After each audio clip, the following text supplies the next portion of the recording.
আমি আবারও ভিডিওতে চলে আসলাম। আর একটা ভিডিও, এটা আপনারা চিনেন, এটা কি? এটা একদম কাঁচা লাল মরিচ শরীয়তপুরেতে একজন আনলো।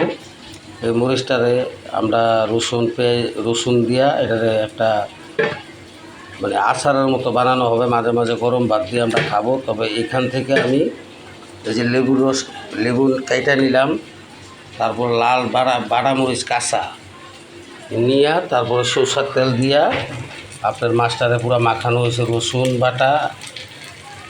রসুন বাটা জিরা হলুদ দিয়া সরষের তেল দিয়া মাইকা মাছটারে সুন্দরভাবে ফ্রাই করলাম। ফ্রাই হওয়ার পরে এরপর আবার নিলাম কাঁচামরিচ, রসুন কুচি কুচি করে কাটলাম, পেঁয়াজ কুচি কুচি করে কাইটা এই যে কষাইতেছে। মাছটা পাশিয়ে রাখলাম, ঠিক আছে? মাছটা পাশিয়ে রাখলাম কারণ হলো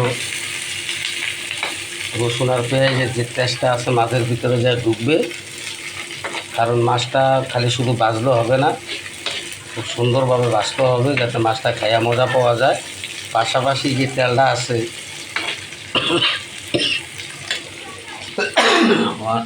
অনেক টেস্ট, দেখেন মরিচ পোস্তা আছে, রসুন পোস্তা আছে, এগুলা এত করা ভাজা দিতে আছি যাতে আমি কাছতে কাছতে আমার জীবন পান।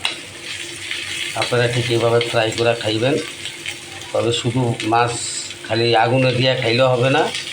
এগুলো আমি রসুন বাটা, জিরা বাটা, হলুদ, মরিচের গুঁড়া, তারপরে আপনার লেবুর রস, এই যে লেবুর রস, তারপরে কাঁচা লাল মরিচ বাটা দিয়া মাইকা মিনিমাম আমি আধা ঘন্টার উপরে রাখছি। রাখার পরে আমি মাছটা ভাজলাম আধা সাইড। তখন পেঁয়াজ, এই যে কিছুক্ষণ পরে আমি আপনার ধনিয়া পাতা দিব, কাঁচামরিচটা ধনিয়া পাতাটা পরে দিব কারণ নাহলে জ্বলে যাবে, ঠিক আছে? এটা একটু কড়া ভাজা হইলে এই যে মোটামুটি ভাজা হয়ে গেছে।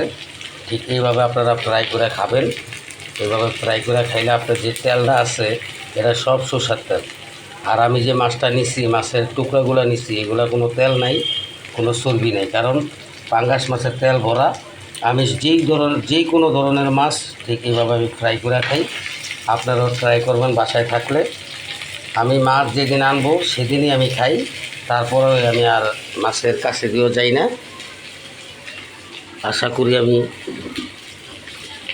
আপনাদেরকে বুঝাইতে পারছি। পরবর্তী ভিডিওতে ইনশাল্লাহ আবার যেসব ফ্রাই করব, রুই মাছ অথবা তেলাপিয়া মাছ, বড় কুই মাছ, যেটা চাষের বড় কুই মাছ, ওইটা আপনি সুন্দরভাবে কেঁচা দিয়া ভালোভাবে ধুইয়া পানিটা সুন্দরভাবে ঝরাইয়া তারপরে কেঁচা দিয়া রসুন বাটা, আদা বাটা, জিরা বাটা, সরষের তেল, লেবু সম্পূর্ণ দিয়া তারপরে মাইকা কমসে কম আধা ঘন্টা রাখবেন। তারপরে এইভাবে আমার মতো তেল গরম দিবেন, সরষের তেল দিয়ে মাছটা ভাজবেন, তারপরে মনে করেন ইনশাল্লাহ খাবেন। আশা করি ভালো লাগবে। পরবর্তী ভিডিওতে ইনশাল্লাহ আরও কিছু দেখানোর চেষ্টা করব। এই মুহূর্তের জন্য আমার মাছ ভাজা হয়ে গেছে, ভাত রেডি, ঠিক আছে? এখন ধনিয়া পাতাটা দিয়া ইনশাল্লাহ আমি নামিয়ে ফেলাবো। যারা যেখান থেকে আমার ভিডিওটা অবশ্যই শেয়ার কমেন্ট করবেন আপনাদের কাছে কীরকম লাগলো আমার ভিডিওটা। আল্লাহ হাফেজ।